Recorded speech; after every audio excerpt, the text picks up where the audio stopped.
Today we are discussing Vlad the Impaler. As always, viewer discretion is advised for this episode of History's Most Evil.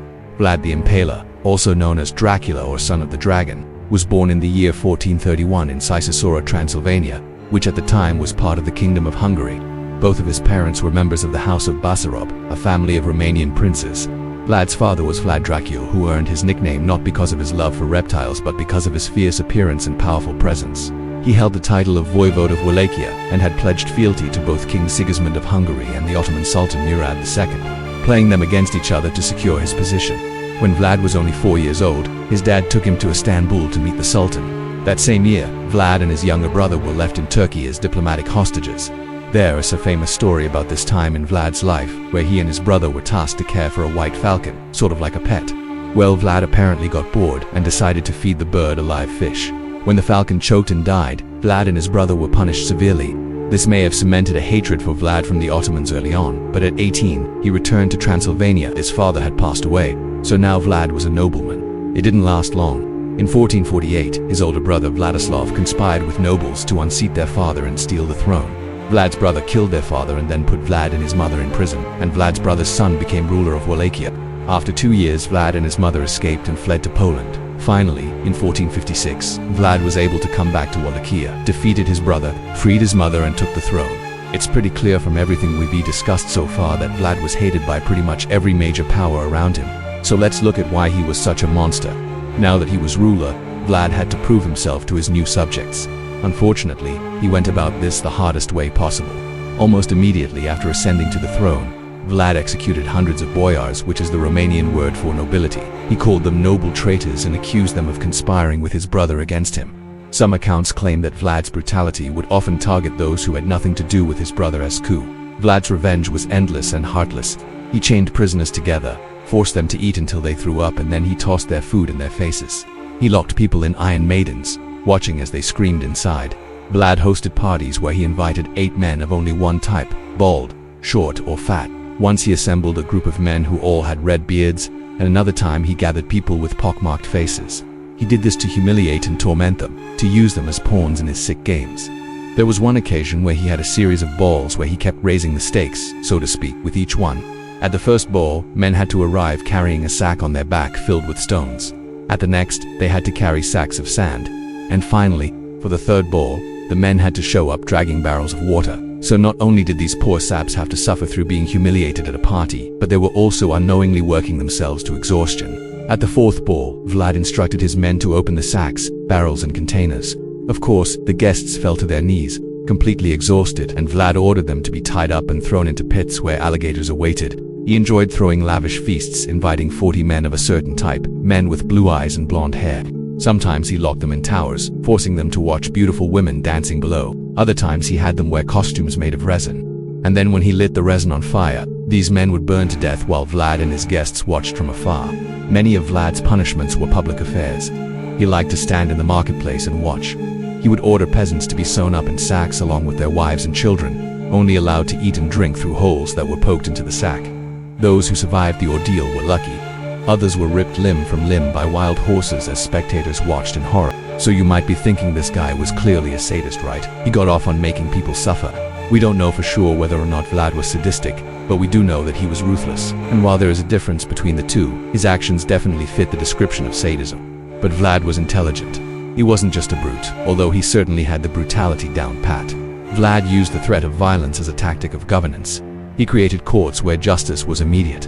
And while his punishments were horrible, the laws he enforced were fair. Thieves had their hands chopped off, farmers who failed to pay taxes were hung. This may sound like a regular court to us today, but during the Middle Ages, this was almost unheard of. Usually punishments were arbitrary and unjust, and torture was common regardless of guilt. Vlad claimed to be a devout Christian, but he also seemed to have no problem torturing Christians, Muslims, Jews, boys, girls, infants. He had no qualms about dipping his bread in blood, as they say. He tortured people simply because he could. We know that Vlad kept detailed records of his reign, but unfortunately none of his writing has survived. This makes it difficult to know exactly what his goals were. He was educated in the Ottoman Empire and he observed their systems of government. He listened to the merchants and realized that trade was vital. He welcomed merchants into Wallachia and promised to protect their goods and lower taxes. Crime dropped significantly under his rule. People felt safe. Vlad basically told criminals that if they wanted to live amongst the people, they would have to live by the law. So while he was loved by some for ending the lawlessness, others feared him. His brutality was constant. He delighted in the sounds of pain, the sight of suffering. He wasn't even afraid to sully his hands getting dirty. He was well known to work alongside his men, hacking people apart, sending whole families to their deaths. During a battle with the Turks in 1461, Vlad allegedly dipped his bread in the blood of Turkish warriors. One of his most infamous acts of horror happened when Vlad was trying to get the people of a village to surrender. He sent them a letter saying that if they opened their gates, he would allow them to keep their property and lives. But when they accepted his offer, he slaughtered them all anyway. Another story tells of him having men locked in rooms full of venomous snakes. He laughed as he watched them bitten and die, collecting their blood in jars to use in rituals. And we can't talk about Vlad the Impaler without mentioning his preferred method of capital punishment, impalement. It wasn't exactly rare for medieval rulers to execute people by wooden stake, but Vlad took it to a whole new level. He usually chose victims who had committed minor offenses, having them put to death for stealing a loaf of bread or an ox. He proudly displayed the impaled bodies of criminals in public squares, calling it his Garden of the Impaled. But he would also have entire political parties impaled en masse, not necessarily to punish them, but just to make a statement. Vlad staked out political rivals, nobles who disagreed with him, and even friends who he suspected of betraying him. His gardens of the impaled weren't meant to be lessons, they were warnings. Vlad built the largest garden of the impaled in 1459 when he returned home from war. Over 20,000 people were impaled on the plain outside of Targovist, including men, women, and children. The Ottoman Sultan Bayezid II sent an army of 100,000 men to punish Vlad for refusing to pay tribute to the empire. But Vlad and his 20,000 soldiers attacked the sleeping Ottoman army in the middle of the night, killing or capturing many of them. It was one of the most brilliant military victories of the era. And when the Ottomans retreated, Vlad staked out 15,000 of their men and then rode into the abandoned camp, taking several Ottoman banners as trophies. Eventually, though, Vlad met his match when he encountered Matthias Corvinus, king of Hungary. Vlad had thought he could ally himself with Hungary against the Ottomans, but he found himself captured and thrown in a dungeon for 12 years. He was released in 1476, but his health was ruined. While in prison, his power diminished, and soon after his release, he was beheaded at the age of 45. After Vlad's death, the stories about his gruesome punishments continued to grow. Historians believe that Vlad was the inspiration for Bram Stoker's character Dracula in Dracula. Stoker even wrote to Romanian scholar and friend Temselect for help in depicting Vlad accurately.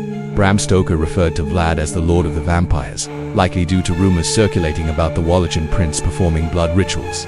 But it turns out Vlad had nothing to do with vampires. He was actually the one who was stamping out vampire myths. Which brings us to our final question of the episode. Do you think Vlad the Impaler was the worst of all time? Why or why not? Let me know your thoughts in the comments section. And as always, thank you so much for watching. Be sure to subscribe and join our ever-growing community. And if you want to learn more about the dark history of vampires, check out the link in the description for more resources.